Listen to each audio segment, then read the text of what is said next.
These appeals by the assessee are directed against common judgment order dated February 12, 2016, passed by the AIT in WTAS number 37 of 42 Bengaluru 14. They have been admitted to consider the following questions of law on the facts and circumstances of the case and the law, whether the learned tribunal was correct in law in holding perversely that the appellant continued to be the owners of urban land under Section 2A of Wealth Tax Act 1957, despite of the fact that the appellate, after transferring the land to the developer through JDA dated 5/12/2000, retained only the right to receive 15.3% of the total built up area, which does not fall within the exhaustive definition asset under Section 2 of A of Wealth Act. On the facts and circumstances of the case and in law, whether the learned tribunal ignored the binding decisions of this honorable court rendered on interpretation of section 22 of 47 of 5th of the Income Tax Act 1961 squarely applicable to the fact of the case and perversely applied ratio rendered in interpretation of section 2 of Income Tax Act on the facts and circumstances of the case and in law, whether the learned tribunal was correct in holding there was no transfer of the urban land by the appellant, despite the fact that the developer was put in possession of the said property under clause 13.2 of DJDA dated 5/12/2000. On the fact and circumstances of the case and in law, whether the learned tribunal was correct in law holding that entire in books of accounts determine the nature of an asset, ignoring the provisions of clause B of explanation 1 to clause A of subsection 2 of Wealth Tax Act 1957. We have heard Shri S.C.P. Ramaswamy, learned advocate for the assessee and learned senior standing counsel for the revenue. Shri Ramaswamy submitted that assessee companies are owners of the different extent of lands situated in Patandar village, Bengaluru. They entered into a development agreement dated December 5th of 2000 with MSC Class Infrastructure and Development Limited, a subsidiary company of MSITC Limited. In pursuance of the agreement, they handed over the physical possession of their respective properties along with original title deeds. They have cumulative received a sum of rupees 28 crores as refundable deposit.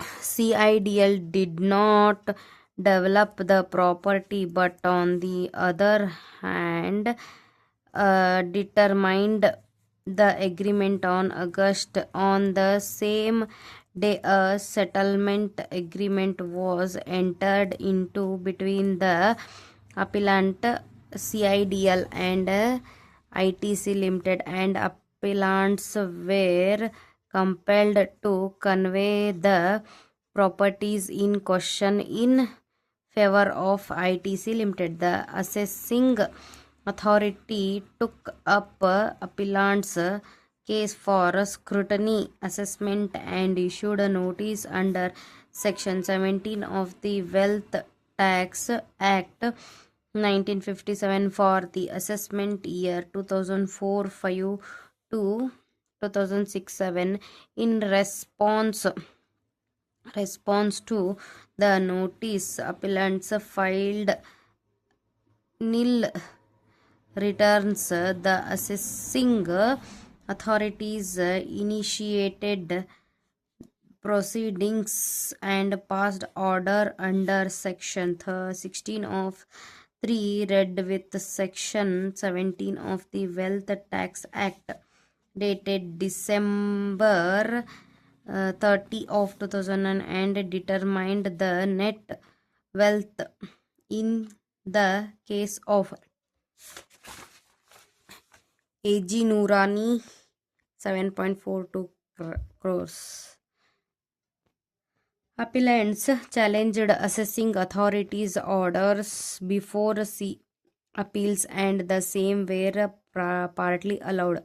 Feeling aggrieved, appellants approached the ITAT and by impugned common order has dismissed those appeals. Srimati Ramaswamy further submitted that appellants had failed additional grounds before the ITAT during the course of hearing of the appeal, and the same have not been considered. Appellants have also filed miscellaneous petition registered as MPS number 25 to 35, and they have been dismissed with certain advisory observations. Ramaswamy took us through the Master Development Agreement dated December 5th of 2000 between appellants and the CIDL and urged that appellants had handed over possession of their lands to the developers. He submitted that under clause 13.1 of the agreement, parties were required to file application before the appropriate authority under chapter 20C of Income Tax Act 1961, and the department had issued no objection under section 269 of the act dated 12th March 2001, and the name of the transferee mentioned therein. Ramaswamy placed reliance on the following authorities. The substance of Ramaswamy's argument is possession of the properties in question was transferred to CIDL, hence they were not liable to pay wealth tax for the assessment year in question. Therefore, the order passed by the assessing authority and subsequent appellant orders are not sustainable in law. In reply, Shri Arvind Learned, Senior Standing Counsel for the Revenue, submitted that there is no material on record which would establish that the possession of the properties was handed over to the CIDL. Therefore, there is no error in the impugned order. He placed reliance on the following authorities. We have carefully considered rival contentions and perused the records. Wealth tax is chargeable under Section 3 of the Wealth Tax Act.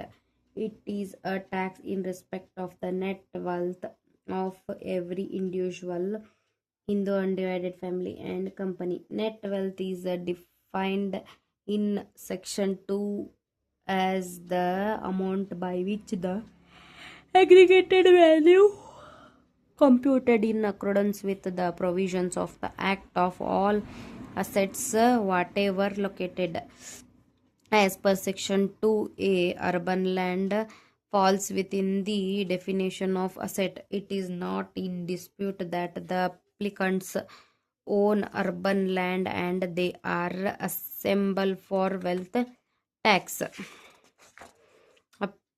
Applicants' case is they had entered into a joint development agreement with the CIDL for development of their lands. A careful perusal of the Master Development Agreement shows that the appellants, as owners of properties mentioned in the Schedule 1, 2, 3, and earlier, entered into an agreement on April 2018 1996 with CIDL for development of properties measuring 18 acre 23 guntas into an integrated business park with an approximate built up area of 17 lakh square feet. They had also entered into an MOU in April and a supplementary MOU in June 1996 in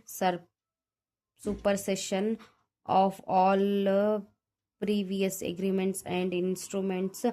Appellant and CIDL have entered into the MDA. As per clause 3 of the MDA, the developer has paid 28 crore 49 lakh 55,543 to the appellants and also agreed to pay further sum of aggregated refundable or adjustable in accordance with the provisions of the agreement. As per the clause 4 of the agreement, each appellant was entitled for 15.3 of the built up area in the respective lands owned by them, together with proportionate undivided share in the land.